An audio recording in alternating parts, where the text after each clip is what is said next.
you all know that I'm a student of Richard Münch, so it is also somehow special situation. How can you present your academic teacher? Let me just, not too many anecdotes, but when I was his assistant at the University of Düsseldorf, we had worked during a whole week about a new project and the question of how to find social empirical indicators for a study about, let me say, university structures and their dynamics. And then on Friday, we finished and it was clear, so everything should go on. And then we came back on Monday, and meanwhile, Professor Münch had written a new book about the topic, 200 pages, just during the weekend. So it was, in a way, it was a learning atmosphere extraordinary on the one side, but it was also very, very demanding. Always on the personal side, very kind, gentle, etc., etc. But concerning the content, he demanded everything, and this was good. And so my learning experience is linked with this time in Cologne and in Düsseldorf. And thank you once again for this wonderful and great experience during this time. Most of you know that Richard Münch is a sociologist and a philosopher with whom from whom I learned what the Kuhn paradigm has been in the first years when we were closer to the sociology of knowledge debates with Lakatos and others. So this was a very interesting time where the whole range of sociological topics, theories were dealt with a great serious attention and also very respectfully towards the texts and philological problems behind. Now he is Professor Emeritus, nobody will believe it, at the University of Bamberg, and you're teaching all over the world and doing and continue your work as if nothing had happened. Also in this, you are a kind of a role model for me. So I don't have to mention all the path he went through in his theoretical way, from rational choice theorizing in a certain way to over the Parsonian way, and including Weber, Durkheim's and Pareto's and others' perspectives, then having a certain focus around Pierre Bourdieu and doing all the time his own stuff. But this was not all. He was well known over the world as a theorist, but in the same time, it was the empirical, very concrete studies where he went into the details of empirical research that I never have done during my life as a scientist. It is that the combination that made him an extraordinary figure in the sociological landscape of Germany and beyond. And he was honored so often for with prizes, etc., for this extraordinary work. I didn't count the writings he had done, so really written books, it must be over more than 30, 40, 50. So he's in good company with some of the guys that are working here and are resembled on the screen.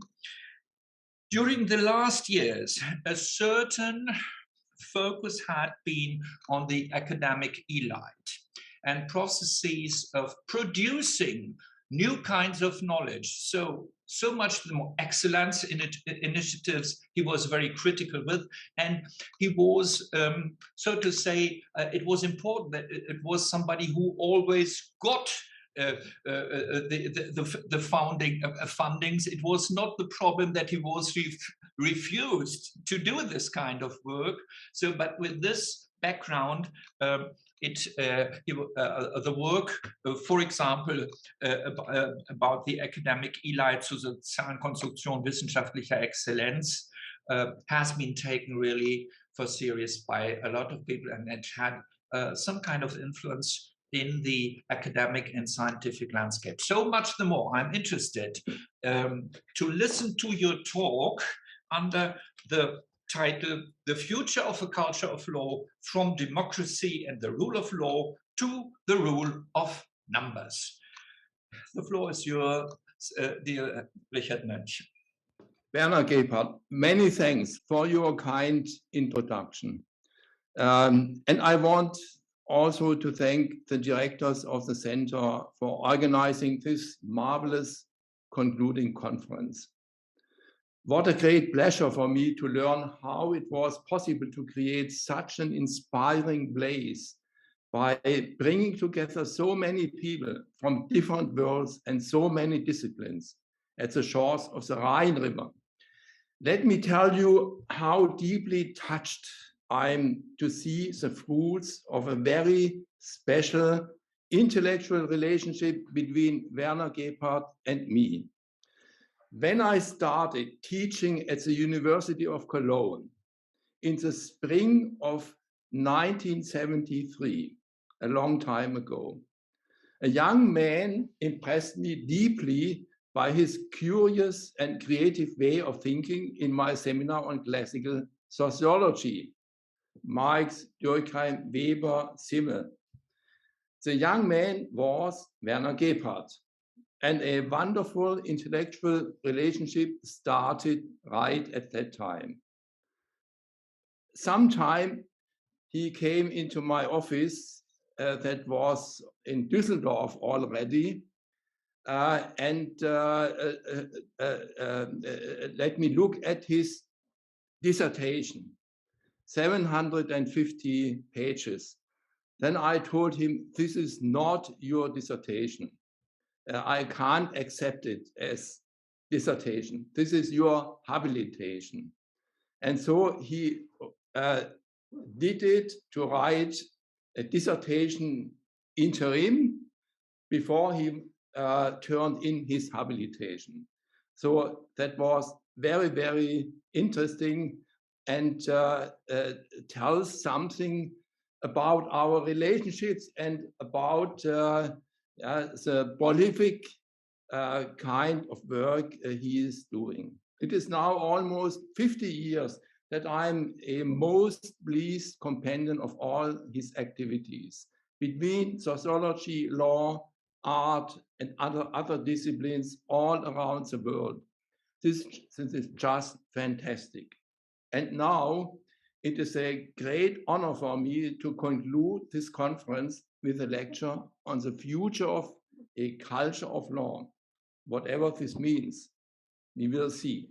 The future of a culture of law. What a question. I did not decide about this question. It was just assigned to me. So we cannot predict what happens in the future. We can only think about possible futures. And this in a cognitive or normative sense. So what will happen or what should happen? I have decided to outline one possible future in the cognitive sense, but one which raises normative questions. It is a developmental trend with cultural meaning, Kulturbedeutung, according to Max Weber. Conjectures about the future of society can only ever be based on current developmental trends and look for the forces driving them or opposing them. With regard to the future of a culture of law, for me, the following thesis suggests itself against the background of the political administrative management of the COVID-19 pandemic. Democracy and the rule of law are cornerstones of the modern culture of freedom and individualism. However, the political administrative management of the pandemic threat supports forces that work toward an increasing superimposition of a rule of numbers on democracy and the rule of law within the framework of a kind of what I call benevolent paternalism. The question therefore arises as to which forces can counteract this cultural change. I overemphasize a certain developmental trend in an ideal typical way to see clearly a possible state of the future. If opposing forces are not strong enough, I will try to prove this thesis in 5 steps. 1, the rule of incidences and evidences, governing in the pitfalls of scientism. 2, governing under pandemic conditions. 3, the governmentality of pandemic politics. 4, benevolent paternalism as a paradigm of a total control society. And 5, forces of resistance against the political administrative penetration of all functional systems and spheres of life. As to the first point, the rule of incidences and evidences. Governing in the modern state is inconceivable without scientific advice. It is the task of experts in scientific advice to politics to summarize the state of research in such a way that political decisions can be based on a certain set of facts in the first place. Inevitably, the complexity of knowledge is already reduced to what can be processed politically at all. To prevent this reduction of complexity from becoming too one-sidedly governmental, a strong political opposition is needed to bring counter-expertise into play. This shows that only open democratic procedures can prevent the one-sided instrumentalization of expertise in the interest of legitimizing government policy. Therefore, the fact that expertise is contested is not a drawback, but a necessity in order to be able to make political decisions against the background of the broadest possible spectrum of knowledge. In addition, there is no logical conclusion of ought from factual statements, as famously stated by Max Weber. The ought always requires a decision to which there are alternatives. To make this possible without decisionism is the task of democratic procedures. Their capacity of generating legitimate decisions is all the higher the more they succeed in including the widest possible spectrum of interests and preferences and in achieving acceptance of the decisions taken even among all those actors whose interests have not been realized. A loss of legitimacy of political decisions occurs in the transfer of scientific knowledge to politics, especially when governance falls into the traps of scientism. This happens especially under 2 conditions. 1, science is instrumentalized for political purposes. 2, science restricts political decision-making to what can be scientifically modeled. In the first case, it is a matter of claiming scientific rationality for political decisions in which there is no sufficient amount of science because a relevant number of contradicting expertise is not taken into account.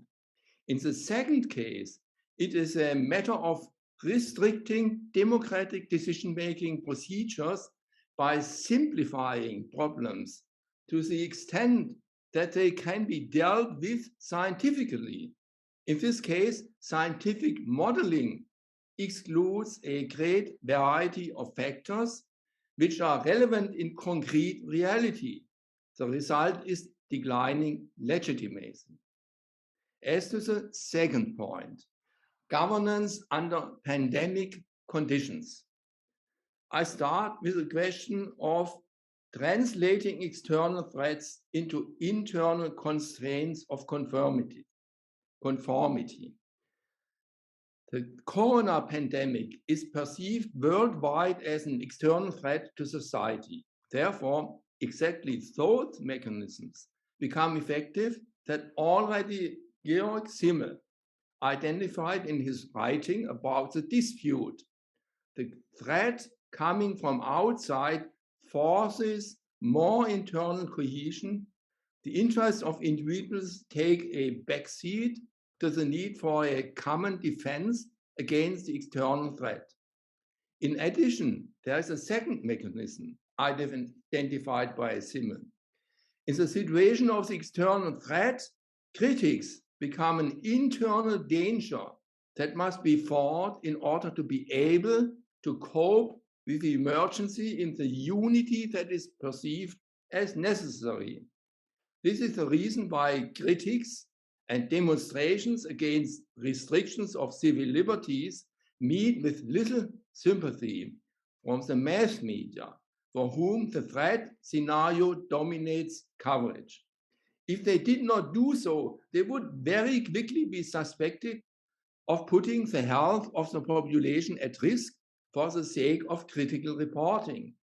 The external threat leads internally to all the more close shoulder-to-shoulder cooperation, which makes internal differences disappear, transforms the remaining differences into an inside-outside relationship, and makes the difference with dissidents and critiques all the greater and more unbridgeable.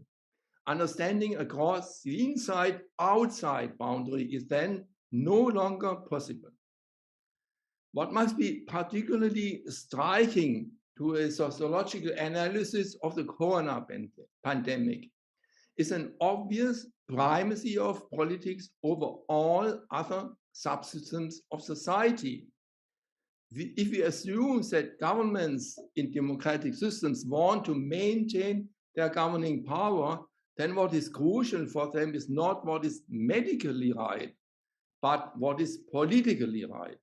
This means that definitions of the situation and measures applied that help to secure a majority of the electoral votes are politically effective. That can only mean in a situation that appears to be a massive threat to the citizens, doing everything possible to minimize that threat. According to a purely political logic, therefore, governments are more likely to be on the safe side with stronger measures than with less strong measures. And this is because infection rates, severe disease rates, and death rates are immediately apparent, while the broader medium and long-term economic and social consequences of a lockdown only become apparent later and can then still be explained as unavoidable in order to save human lives. In a situation of external threat, there is only black or white, excuse me. This is also reflected in the role of science in these events. It is forced to leave its own field and enter the field of government policy, forming a symbiosis with the government. The public media support this symbiosis through a new form of science activism, in which an unambiguous scientific truth is communicated to the citizens.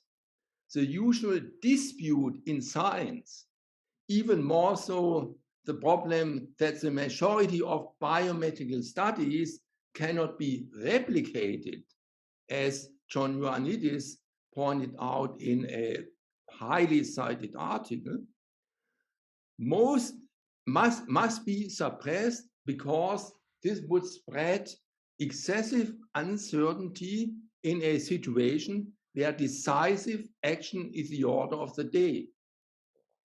In the situation of external threat, even ethics councils set up by governments specifically to reflect and broaden the horizon feel compelled to legitimize government action with one voice.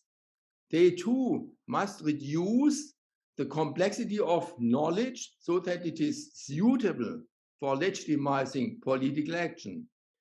Inevitably, they must limit the horizon of what can be thought and thus act contrary to the scientific principle of complete openness to different ideas and ways of thinking.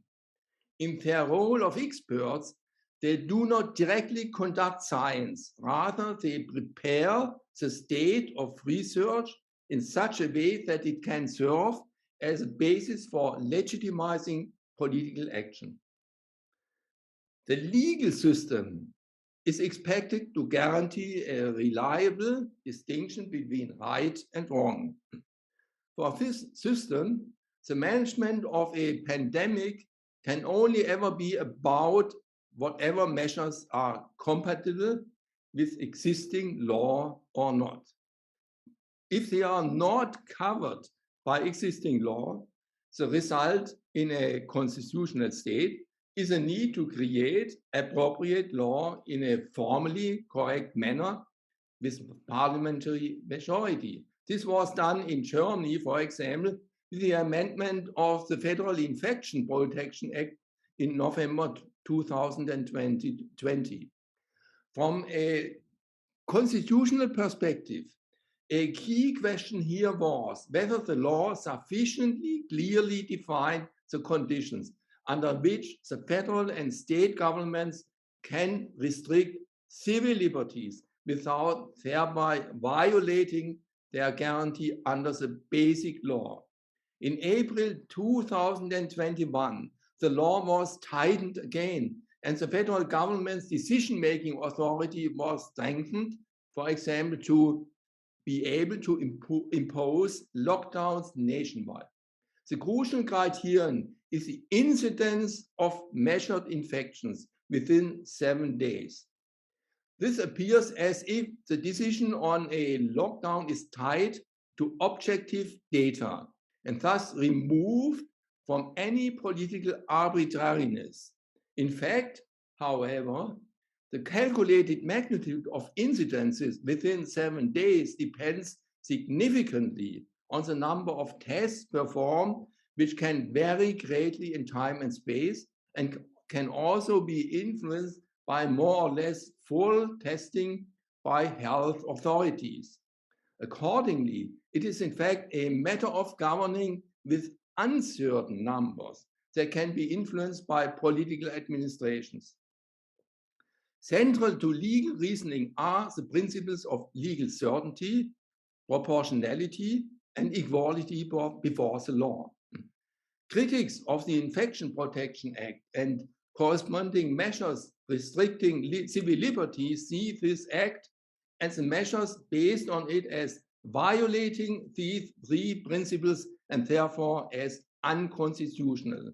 The incidence value, which varies according to test figures and can be influenced by the political and administrative authorities, does not provide sufficient legal certainty. Limitations of civil liberties based on it can always be disproportionate and can also always conflict with the principle of equal treatment. However, with its ruling of November 30, 2021 on the federal emergency break, the German Federal Constitutional Court has clearly shifted the weight away from freedom and towards security, so that based on this ruling, lower courts have little leeway to classify restrictions on freedom as disproportionate in a pandemic situation. Third point, the governmentality of pandemic policy.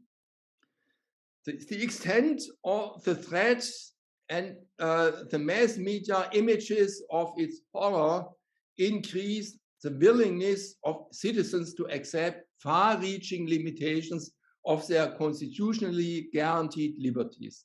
In this process, even measures are accepted that under other conditions would be more likely to be rejected as cross-border encroachments upon the private sphere or upon the professional self-responsibility of medical practice. This can include calls for vigilance that would otherwise be more likely to be seen as incitement to denunciation, or searches of the offices of doctors spotted at anti-lockdown demonstrations on suspicion of issuing false certificates for exemption from the mask requirement, or the obligation to note a diagnosis on the certificates that can then be viewed by inspectors in the urban railway or by police officers in the pedestrian zone. Here, the violation of privacy is irrelevant. In this process, modern techniques of surveillance, such as those practiced in China, become a yardstick that is now easier to use than it was before.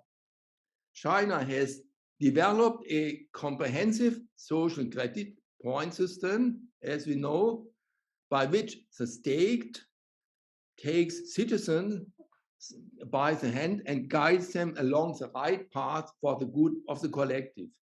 There is, in this case, a seamless tracking or tracing of every slightest movement of the people to keep them under control and to bring them on the right path for themselves and the common good.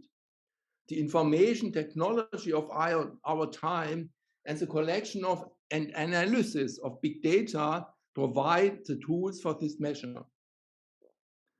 Bill Gates, in his just published book, How to Prevent the Next Pandemic, is betting entirely on this card.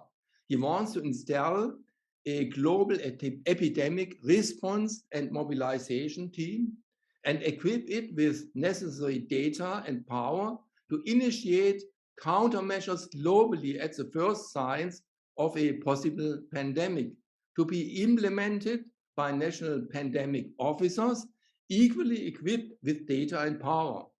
These include all those measures used in the COVID-19 pandemic: lockdowns, closing schools and nursing homes, standoff and masking requirements, fast-track vaccine development and vaccinating the population throughout, democracy, rule of law, privacy and civil liberties have no place in his plan. They are merely obstacles that must be swept aside in the interest of fighting the pandemic. In the wake of external threats and in conjunction with the rise of China as a global model of economic success, the contours of a new form of governance are emerging that will place limits on the rule of law, democracy, and the Western civilization of individual freedom, not previously thought legitimate, if the threat is made permanent rather than remaining a one-time event. And it cannot completely be denied that the progressive production of knowledge always creates new threats that force governments to take defensive measures in order to maintain legitimacy.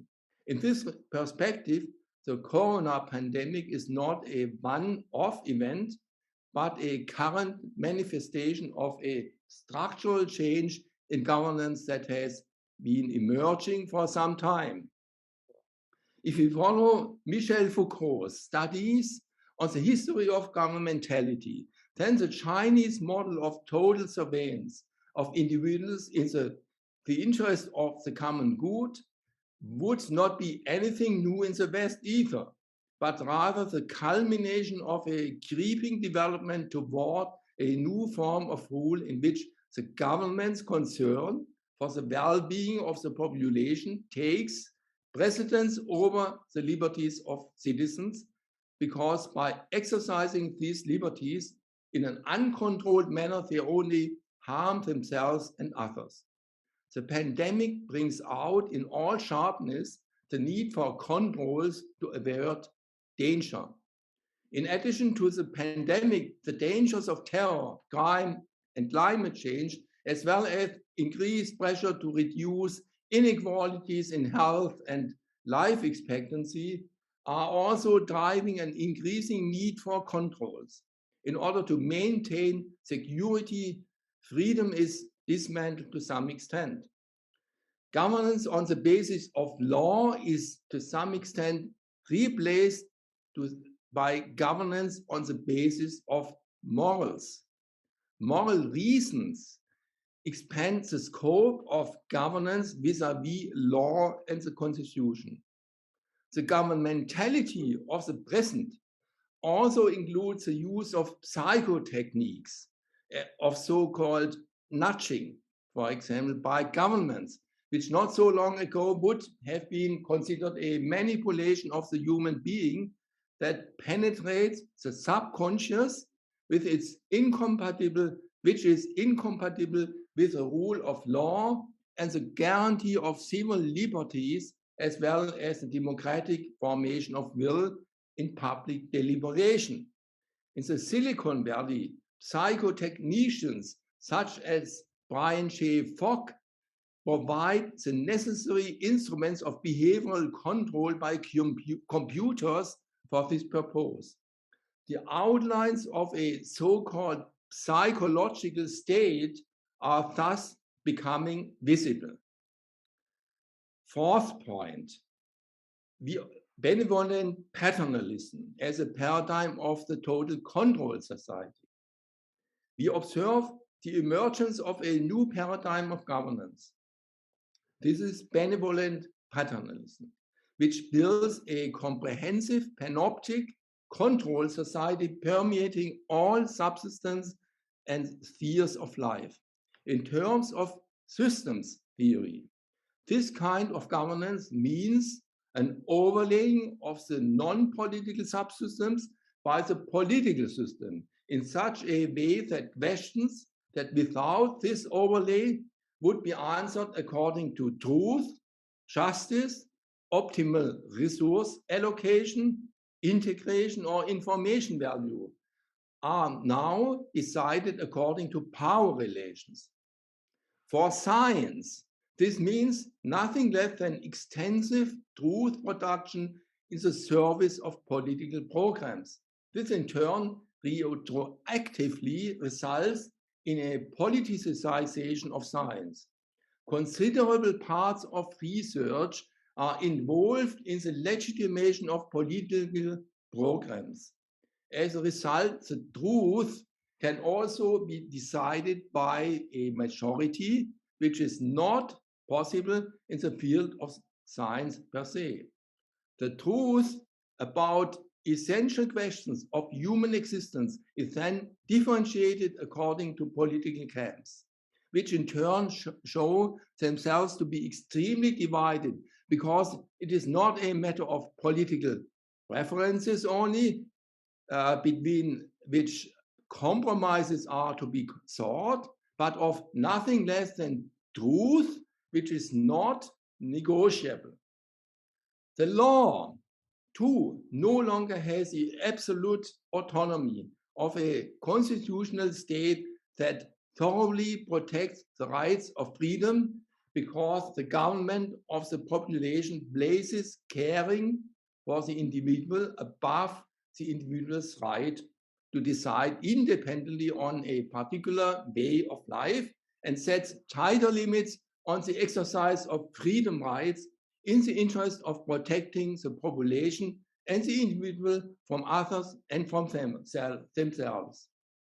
This also creates larger gray areas in which it is no longer possible to make a sharp legal distinction between right and wrong, and the political mood accordingly gains in importance for legal decisions. The media become part of governance and are drawn into a kind of re-ideologization of politics. The media's economy of attention acts as a pass-through heater for evidence-based proclamations of endangerment and as an amplifier for ideological warfare. This tendency is further fueled by the challenge of the oligopoly of the so-called mainstream mass media by the so-called alternative media. And the so-called fact checkers and correctives sprouting from the ground only crown the strongly ideologized struggles for truth because they too cannot escape ideological confrontation. The economy is moving in the direction of a digital platform capitalism dominated by global technology corporations and in the direction of a capitalism administered by the state or supranational governance units in pursuit of politically set goals. The European Union's Green Deal and the Great Reset proclaimed by Klaus Schwab and Thierry Maleret of the Davos World Economic Forum aim precisely in this direction. Both trends limit the scope of both free and social market economies. The code of having money versus not having money is being overridden by the code of having power versus not having power. That is, economic issues are increasingly decided by power, including oligopolistic market power. Of platform capitalism, for example. Civil society is losing the power of cross-class, cross-group, cross-party, and cross-milieu solidarity, assistance, and cooperation because of its overlay by politics. We are observing precisely what is often deplored as a split in society, a polarization of society in irreconcilable classes, strata, groups, parties, and milieus, camps. In the pandemic, it is the pro-government advocates of the strictest possible control measures against the contrarians and corona deniers, the advocates of compulsory vaccination against the vaccination opponents, the vaccinated against the unvaccinated. Everything is thoroughly politicized, so there is no chance of agreement across the rifts that have been torn open. Society lacks precisely the social capital that is urgently needed to cope well with an emergency. Social capital withdraws into the innermost circle of like-minded people. This is bonding social capital. It is a few strong ties of closest circles as opposed to bridging social capital as many weak ties that build bridges between classes, strata, groups, parties, and milieus. Modern society gained its integrative power from the fact that citizens could engage in a variety of associations and unions that essentially shape how people lived together. According to Georg Simmel, to quote him once more, human individuality was formed at the intersection of a multitude of social circles. At the same time, membership in multiple clubs and associations and so on meant the formation of bridging social capital that established connections between a plurality of social circles. Individuals at the intersection of social circles acted as brokers between these circles. The thoroughly politicized civil society in post-modernity has lost precisely this integrative power. It is characterized more by exclusive memberships in closed circles or so-called filter bubbles that are separated from each other and fight each other. Because of this, there is a lack of brokers and sufficient bridging social capital to counteract the polarization of society in the pandemic. In the political system itself, a restructuring is taking place such that power and truth in governing the population through data-driven and evidence-based politics are symbiotic in comprehensive political truth production. Benevolent paternalism does not empower the government, however, to decide at will, but requires it to translate expertise into collectively binding and thoroughly administrated decisions. The government is thus by no means free in its decisions. In view of the expertise available, it can make any number of mistakes, especially if it does not adequately translate expert consensus into administration. In other words, benevolent paternalism is not a carte blanche for sovereign governance, but a normative expectation anchored in world culture that puts governance under powerful pressure. Moreover, since political logic does not entirely disappear in the symbiosis of truth and power, it breaks its way in irreconcilable ideological battles over truth, because nothing less than truth is at stake. The political struggle is all the more relentless. Democratic compromise is then hardly possible in the context of bitter camp battles. As to the final and fifth point, what are the forces of resistance against the political administrative penetration of all functional systems and spheres of life? The basic pillars of a free and open society in the culture of modernity include a consistent separation of powers, a federal division of governmental power, a decentralization of power, subsidiarity in the sense of leaving as much decision-making authority as possible to the lower levels of the exercise of power, effective opposition to any government, and a limitation of the power of heads of government to a maximum of 2 terms. Also included is the restriction of government tasks to those problems that cannot be solved by the market, by professional trusteeship, or by the self-organization of civil society.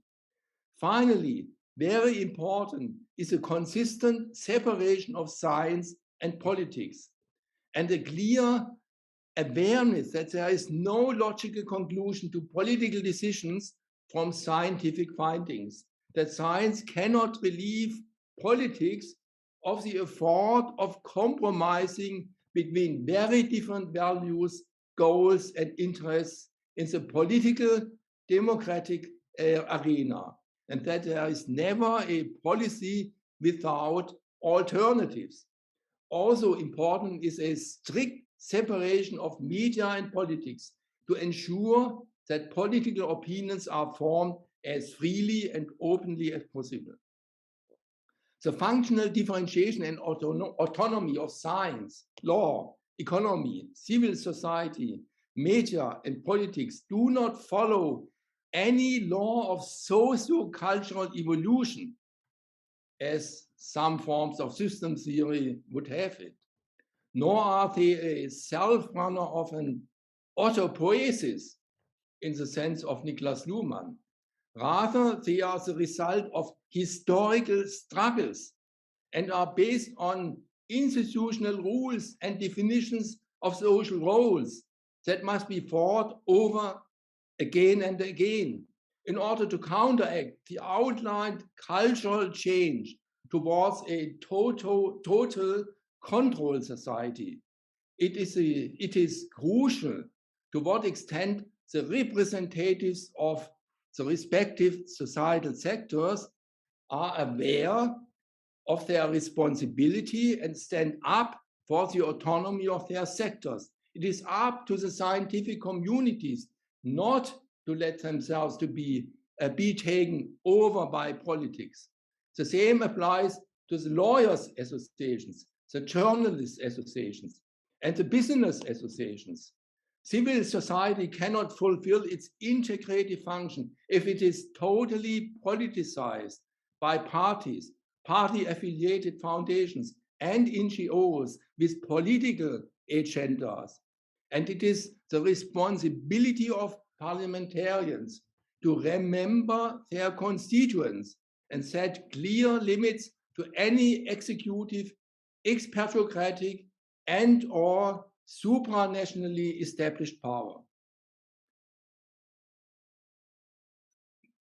This is the end of my lecture, and I want to thank you very much. More you can find in a forthcoming publication, a book on die Herrschaft der Inzidenzen und Evidenzen. Regieren in den Fallstricken des Scientismus. The rule of incidences and evidences governing in the pitfalls of scientism, coming out with Campus in August. I think so. Many thanks for your attention. We could have been sure in advance that it would be a very strong and systematic analysis, and I think the main point of discussion might be whether we accept the interpretation that social and structural differentiation really was set out of power by way of an interpenetration, or not a penetration from the political system into all the other systems in order to overwhelm them with their logic. Even the logic of the politics is lost in the model that you describe if it is seen through the lenses of rational politics in a modern system way. So I think I would just let it like this. It was a long day, etc. If there would not be certainly protestation, affirmations, and all of this. And I know that in the last book about the pandemics, Corona normativities, there had been one article that went exactly the other way around by saying, no, it is not the political system and it is not the systems approach that would help, because functional differentiation was not set out of functioning. And I would like to ask Daniel Witte to repeat his argument if you want. I think it is really absolutely the contrary what we listened to, and some of the arguments might be interesting. And as I know Richard Münch, he likes to discuss, and if there is no contestation, there is no question about facts. That's what we learned this morning by Markus Gabriel. So it would be impossible for me to say now we say goodbye and next time, etc., etc., etc., without having at least a small discussion of this strong argumentation. I think it's very, very, very strong argumentation, but it can also be put into question. Daniel, it's your turn. Sorry. Thank you, Richard Münch, for the provocative and that way inspiring paper. Yes, indeed, I went the other way around, and I would rather speak of a temporary irritation of a certain Western pattern of differentiation, which has already restabilized into something that is very similar to what we knew as the normal differentiation pattern before the pandemic happened. This would be my line of argument, and one way to look at it empirically would be to draw on a impression that is, at least as I get it, largely shared, namely that currently, while the pandemic is still running through society like a thunderstorm, almost all measures have already been lifted by the political system. Right, so I cannot really fit this impression and this observation into your theoretical and also historical sketch that you just presented. But let me rephrase this argument and ask you a different question. What if we look at this description from a global perspective? What kind of societies are you talking about actually? I mean, I'm assuming you are talking about Western European societies, for example, but then how can we make a difference between those societies and what is happening in China right now, for example, which would fit your model and your narrative much better, of course, and is obviously a prime example for this domination of all societal spheres by the political system, right? But somehow I'm missing the possibility to differentiate between those very different models of society and organization of functional differentiation, if we look at it from the perspective that you just sketched out. And one second question would be, if you just presented a Lob der Differenzierung in the end, I don't know how to phrase that in English. When you warned us all to give up the positive effects of differentiation itself, what would be the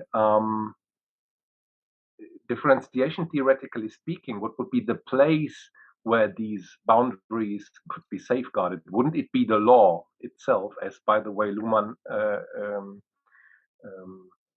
hinted at in fundamental rights as institution, for example?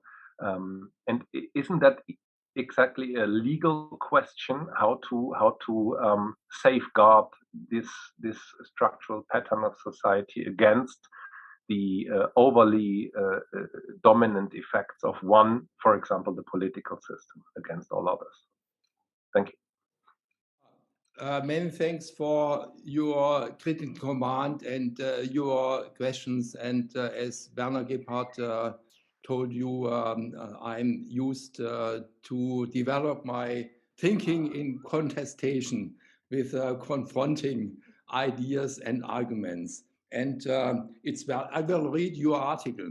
Sorry that I haven't read it before. Maybe I would have been more differentiated.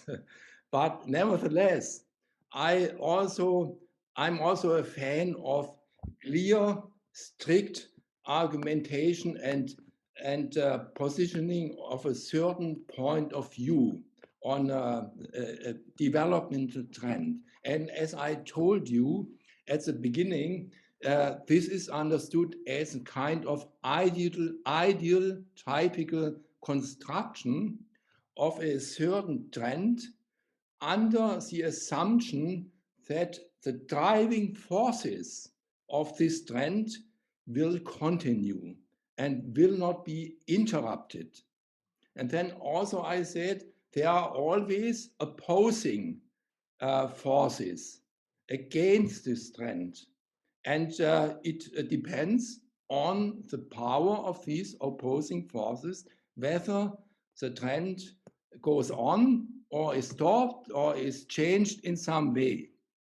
That at some point, I think towards the end, I argued that a differentiated society is not an outcome of a so-called necessary socio-cultural evolution, as you can interpret Luhmann's theory of differentiation of society. Fully agree on that point. It's not a necessity, and there is no autopoiesis in itself. There is always everything an outcome of historical struggles between groups and actors fighting for in one direction and opposing in the other direction. And then now I come to the concrete question. the two, China or the model of society. So the Western model of society, if we take it as a liberal, differentiated society with civil liberties at the center, as I argued, democracy, rule of law, civil liberties, and so on, and the differentiation of subsystems of society is a historical outcome, and this is a model, but that can be changed under competition, for example. And now competing with this model is the model of state capitalism, authoritarian state capitalism in China. China emerging as a superpower, an economic superpower of the 21st century. And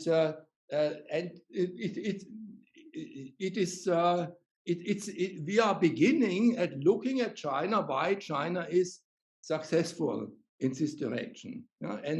And there are voices, for example, that say we should not reject this as anything which is has no effect for us, but we could also learn from China. So, and for example, in a certain area of my research, I'm confronted always with, for example, the success of the Chinese metropolitan regions and other East Asian countries and school systems in the PISA contest. And there are many voices that say, look at these school systems and you can learn how to succeed. And my argument is, it's a kind of how to measure achievement, educational achievement. And the PISA test defines it in a very standardized way, which is in favor of such highly disciplined school systems. So, and for example, at the height of the pandemic, I read two newspaper articles of very close colleagues of mine, for example, Jürgen Gephart and Michael Zürn. The one is sociologist and the other one political scientist. One is in the Tagesspiegel and the other one, I don't remember exactly at the moment. I think maybe in Die Zeit, arguing we should change our behavior with regard to China and should begin to learn from China. So that means that the more you have voices in this direction, the less secure we are about our Western model of society. And the more we are confronted with competing with another kind of model, which is close to what I described in this ideal typical way. And then what are the forces at the end? I identified the people in central roles of these subsystems or sectors or fields of society. For example, the scientific communities. So in my work on academic capitalism, I also argue the scientific communities are the strongholders of science autonomy against university leadership, which is much more interested in a kind of using science for success, achievement in an economic battle with other universities, and including a battle which reaches into the so-called field of power in the Bourdieu sense. The law helps somewhat, but if there are no people applying the law, for example, indeed, law faculties have been forces fighting against the overtaking of faculties by an almighty university administration. And in this way, you can say the law helps, but you need people who speak for the law. So thank you. So I have now really a methodological question and a question to our organization, the organization of our time. If I would accept two further questions, would you, and of course the reactions by Richard Münch, would you accept that and would you stay with us for not more than 10 minutes, and then we really must make a break, but it's no surprise. I knew it in advance. If Richard Münch is doing a talk, there will be a discussion. There is no question. And it is the very, it's the kernel of our work as intellectuals to discuss and to question and to bring into question, and to do this is part of our culture, so to say, of our scientific culture. And this is very important. So would you agree? 2 questions, no more than this, and then we will make a break. Okay? Who is willing to jump into this very important discussion? I see Jan Sontrup, he's very behind, his head is working, but you are not obliged. I don't make pressure on anyone, except Daniel, he couldn't escape. So, Clemens Albrecht, yes. Just in the moment, I have written an email to Richard Münch and asked him my question. So now, because I thought time is over and we can continue this discussion. Now, please allow, just read it. Lieber Herr Münch, wir haben keine Zeit, das mündlich zu diskutieren. Aber mich würde Ihre Meinung sehr interessieren, warum wir schon vor der Pandemie im Zuge der Klimadebatten auf der Seite der Wissenschaft, March for Science etc. beobachten konnten, dass die Wissenschaft ihre eigene Legitimität nur dadurch verteidigen konnte, dass sie auf die Epistemologie des 19. Jahrhunderts ausgewichen ist. Wissenschaft stellt Wahrheit fest und nicht den vorläufig besten Kenntnisstand. Ich glaube, dass diese Entwicklung auch etwas anderes zugrunde liegt. Der Westen hat den Glauben daran verloren, an der Spitze der Menschheitsentwicklung zu marschieren und kompensiert dies nun über Moralisierung, die sich auf Seiten der Wissenschaft wiederum durch eine Epistemologie der unbedingten Geltung absichern muss. Die geschichtlichen Ereignisse, Klima, Corona etc. sind dann nur die Anlässe, mit denen die neue gesellschaftliche Moral sich ohne die Hilfe von Metaphysik oder Theologie absolute Geltung verschafft. Entschuldigen Sie, ich konnte das, aber das wäre meine Frage. Also liegt dahinter nicht sozusagen ich möchte es mal so sagen, das Kollabieren der Modernisierungstheorie, dass sich jetzt sozusagen über die Epistemologie einer positivistischen Morallehre auf durkheimischen Stand wieder reetabliert. Ja, also vielen Dank für diese interessante Frage. Ich habe wieder mich laut gestaltet. Also ich antworte jetzt auch auf Deutsch.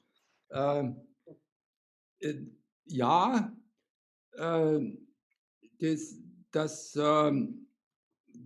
Problem entsteht im Zusammenhang damit, dass man eben zunehmend darauf gesetzt hat, Ruling by Numbers zu benennen. Das heißt, hat sich ein Glaube in die Wissenschaft entwickelt, dass man eben also mit wissenschaftlicher Fundierung Politik rationalisieren könnte und damit eben also auch die demokratische Auseinandersetzung nicht mehr in dem Maße bräuchte. Entideologisierung von Politik ist das Argument.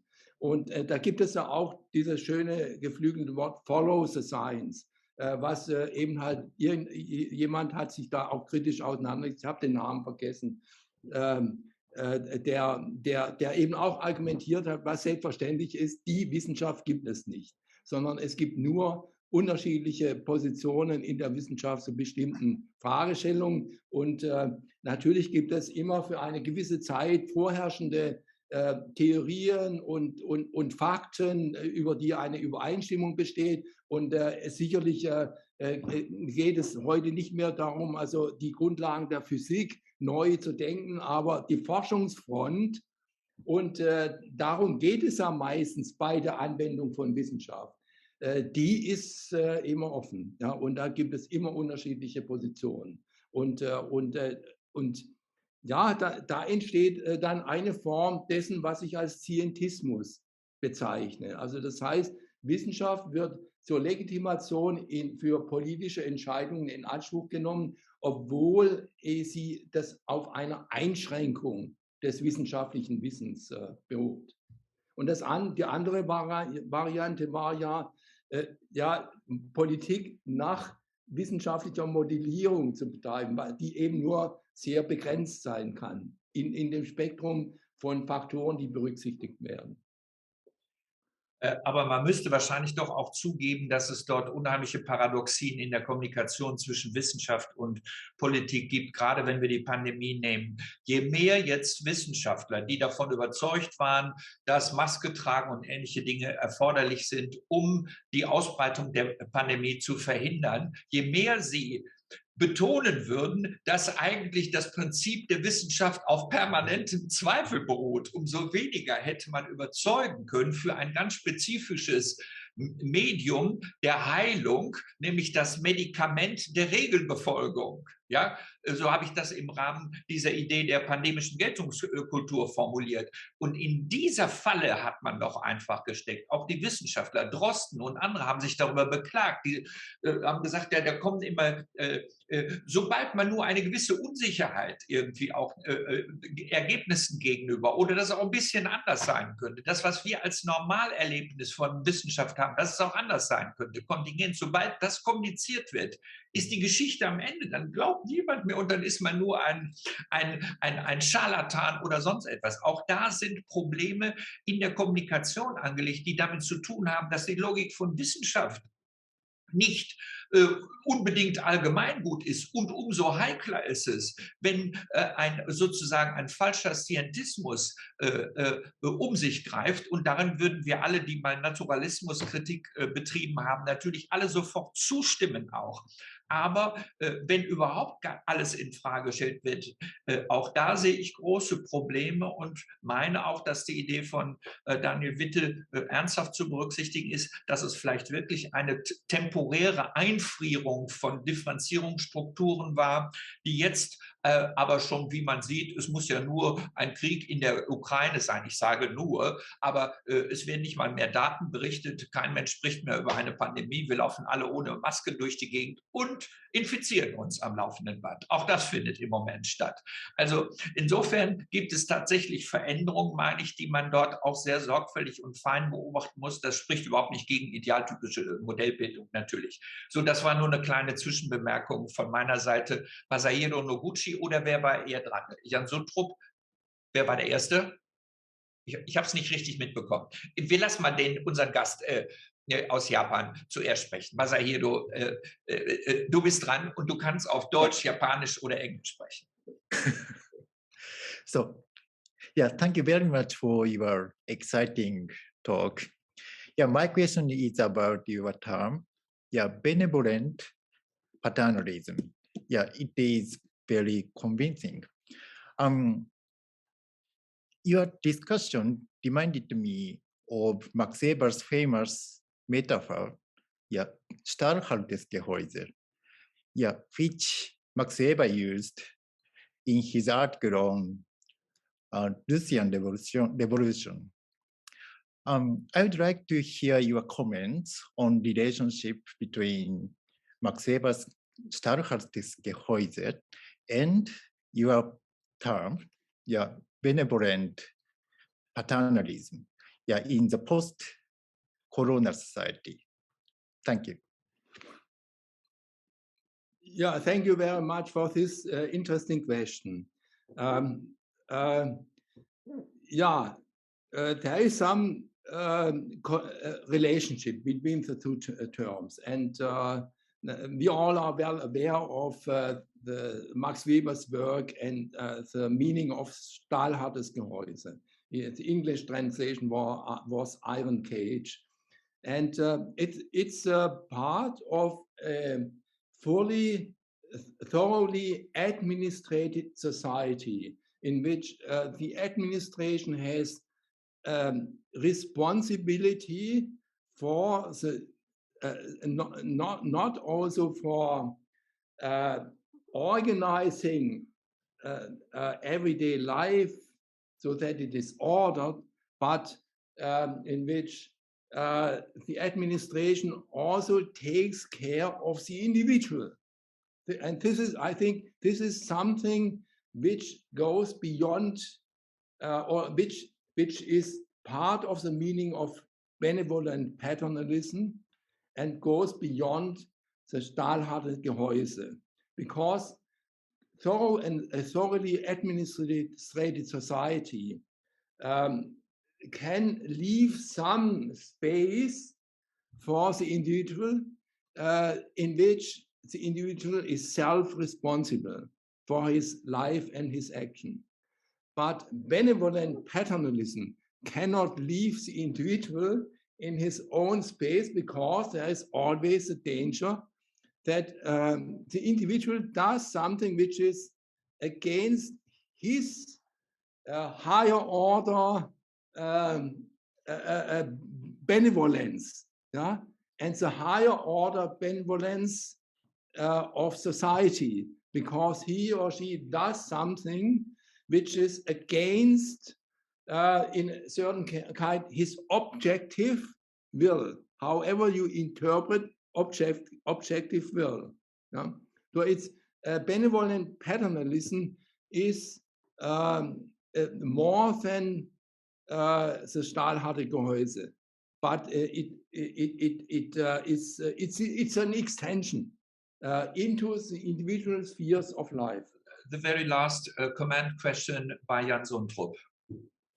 Please go ahead. I think I make it very brief. I just wanted to add that it's very difficult to draw general conclusions, and I would also emphasize that we have during the pandemic not also seen forms of benevolent paternalism, but also of something one might call malicious neglect. So what you have seen in the United States or in Brazil, so normally you would expect politics and the executive to step up in states of emergency, but there was populist strategy to downplay the effects of the pandemic, and so it is complicated to include all these different patterns into one systematic approach, I think.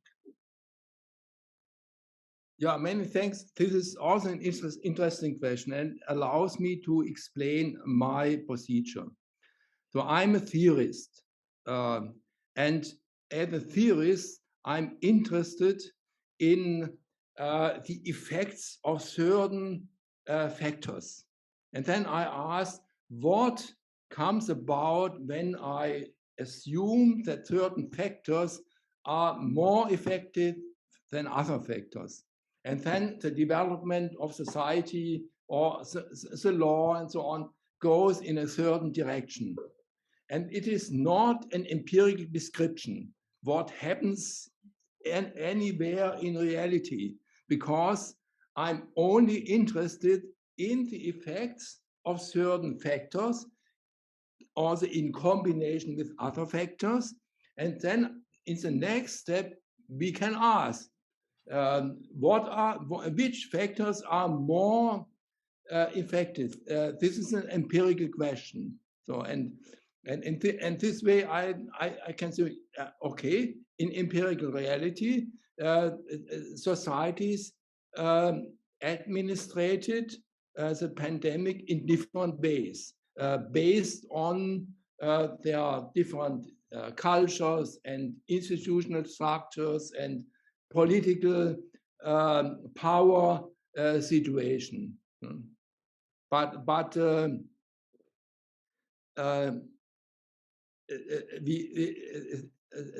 production of scientific knowledge, in my perspective, means not only to look what happens empirically here and there, but to be able to answer questions.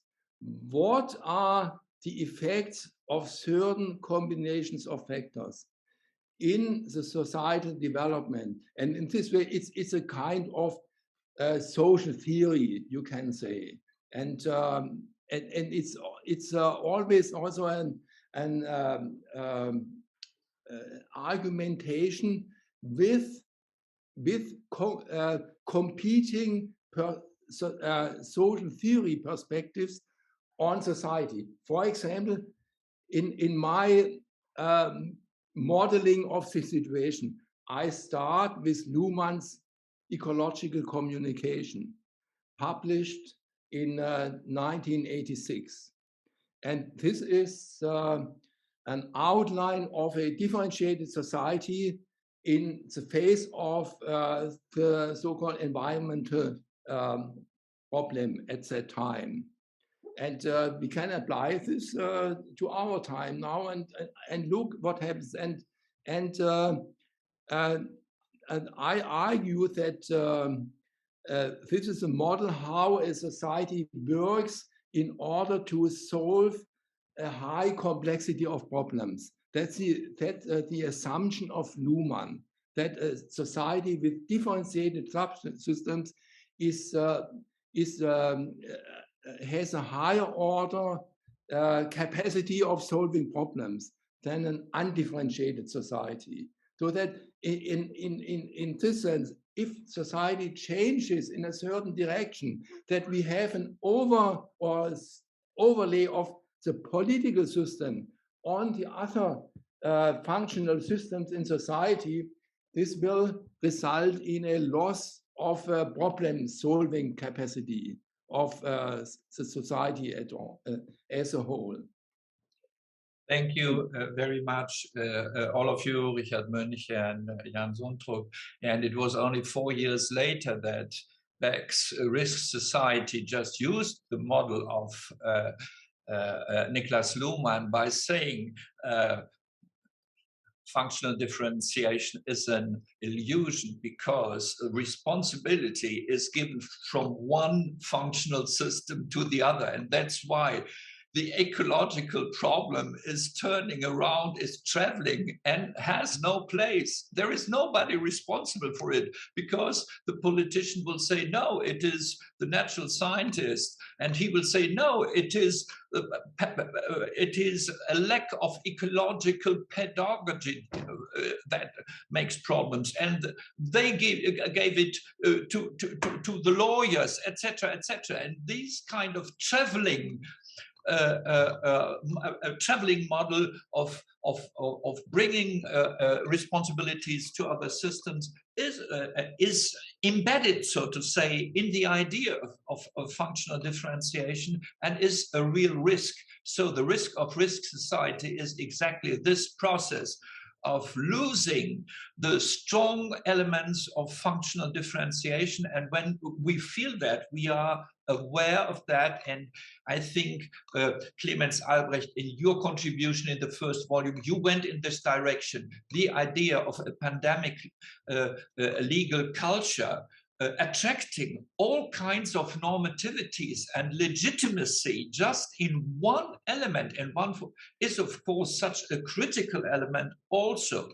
And so I think we should perhaps it is not so bad to argue with this. It has relations to the law. Perhaps constitutions are the stakeholders of functional differentiation, and so much the more it is important to look what lawyers have done. And Felix Leven, for a longer while, when I have written my Corona letters, was so kind to make research about the reactions in the legal field, in literature and also in practice. And it was very important also to see, one cannot say, for Germany at least, I would say, that the legal system had not been responsive or reactive or being aware of liberty questions and problems. That's at least my interpretation. And there we should and must go certainly into details. But it would be another confirmation how much it is important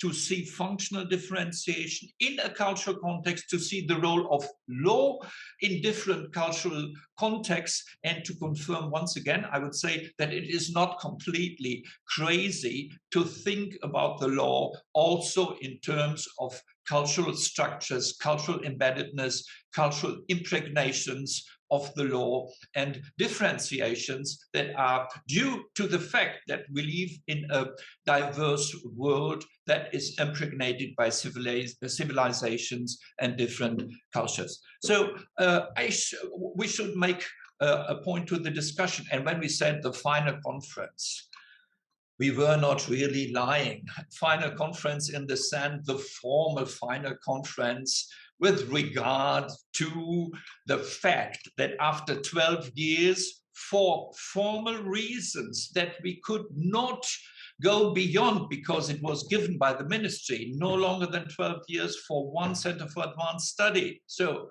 nothing else, has nothing to do with quality or something else, what we have done. In the contrary, we got so nice compliments during the 2 days for our work, and thank you very much for that. And this is also said to Christina Norvig, who is listening to us. But we will have to present the books that we will produce until the end of the year. We will make smaller book launches, and we will have occasions to meet again. And as I would like also to meet a lot of you with your special knowledges in a context of an encyclopedia of the legal cultures that I would like to pursue during the next 40 years. Oh, it's a little bit difficult, so a little bit too long, so a smaller period, let me say some 5 years would be better. Thank you very much for your attention, for being with us. And